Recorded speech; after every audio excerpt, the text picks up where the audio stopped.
Engineer صاحب، آپ سے متعلق ایک خاص مکتبہ فکر، یہ میرا آخری سوال ہوگا، وہ پروپیگیٹ کرتا ہے. میں لفظ پروپیگیٹ اس لیے استعمال کرتا ہوں کیونکہ میں نے تو آپ کو سنا، مجھے تو ایسا کوئی امپریشن نہیں ملا.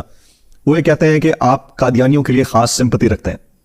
از دیٹ رائٹلی سو یا واقعی پروپیگیشن ہے آپ کے اگینسٹ؟ میں دنیا کے ہر انسان کے لیے ہمدردی کا جذبہ رکھتا ہوں جتنا مجھے دین نے کہا ہے. مجھے کسی کے عقیدوں سے اختلاف ہو سکتا ہے لیکن اس سے اس کے جینے کا رائٹ تو میں نہیں چھین سکتا. کیا قادیانی پاکستان کے آئین میں پاکستانی نہیں ہے؟ کیا پاکستان کے جھنڈے میں جو سفید رنگ ہے وہ غیر مسلموں کے لیے نہیں ہے؟ قادیانی اس میں تو فال کر رہے ہیں نا. ہاں، جو شروع میں اسلام چھوڑ کر قادیانیت میں گئے، شروع میں پاکستان بننے سے پہلے کی بات، ان کے اوپر تو کوئی مرتدین کا حکم لگ سکتا تھا، اور وہ بھی حدود و قیود کے ساتھ ہے، اگر خلافت کا نظام ہو، پورا ایک سسٹم ہو اس کے تحت. آج جو لوگ نسلاً قادیانی ہیں وہ تو نان مسلم ہیں. ہم نے ان کے سامنے اسلام کی دعوت رکھنی ہے تاکہ آپ کو نان مسلم لکھتے نہیں ہیں؟ وہ نہیں لکھتے، لیکن قانوناً ہم نے ان کو ڈکلیئر کیا ہے، اور ہم شناختی کارڈ میں انہیں مسلمان نہیں ڈکلیئر کرتے، اس لیے تو وہ آج عمرے کے لیے نہیں جا سکتے. کوئی ایک آدھ بندہ جھوٹ لکھ کے چلا جاتا ہے تو اس کا مطلب ہے کہ اس نے خود ہی اپنے آپ کو ڈکلیئر کر دیا کہ اس کا اس سے تعلق نہیں. اگر وہ ایفیڈیوٹ بھر دیتا ہے کہ میں غلام احمد قادیانی کو دجال مانتا ہوں، اسے پیغمبر نہیں مانتا، تو وہ اپنی قادیانیت کی روح سے بھی کافر ہو چکا ہے.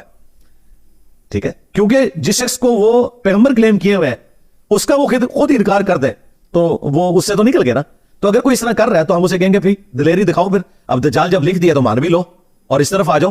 ہم علمی دلائل ان کے سامنے رکھیں گے.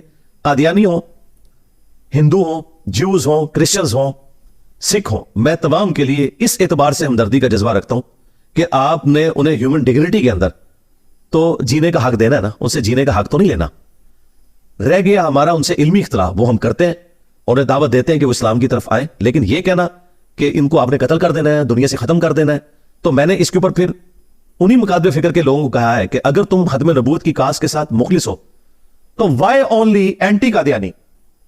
کیوں نہیں ختم نبوت پہ کام کرتے؟ وہ کہتے ہیں ختم نبوت پہ کام کر رہے ہیں. ہم کہتے ہیں ختم نبوت پہ کام یہ ہے کہ تمہاری کتابوں میں جو چشتی رسول اللہ اور اشرف تھانوی رسول اللہ اور اس طرح کی گستاخانہ باتیں لکھی ہیں ان کے خلاف کبھی تم نے دھرنا دیا؟ وہ تو خود پرنٹ کر رہے ہو، تم اسی لاہور شہر سے پبلیکیشنز پرنٹ کر رہے ہیں ان کتابوں کو، جہاں سے دھرنے لے کے نکلتے اور پورے ملک کو بلاک کرتے ہو. ان کے آگے نہیں بولتے کیونکہ وہ تمہارے سرپرست ہیں، تمہیں چندے کھلاتے ہیں. تمہارے پورے کے پورے بزرگوں کا سسٹم کولیپس کر جائے گا اگر تم نے ان کو غلط کہا. تو اس کا مطلب ہے ختم نبوت کے ساتھ تم بھی مخلص نہیں ہو، تم اپنی مرضی کا ختم نبوت مانتے ہو. بس یہ اینٹی قادیانی تحریکیں، ختم نبوت تحریکیں نہیں ہیں.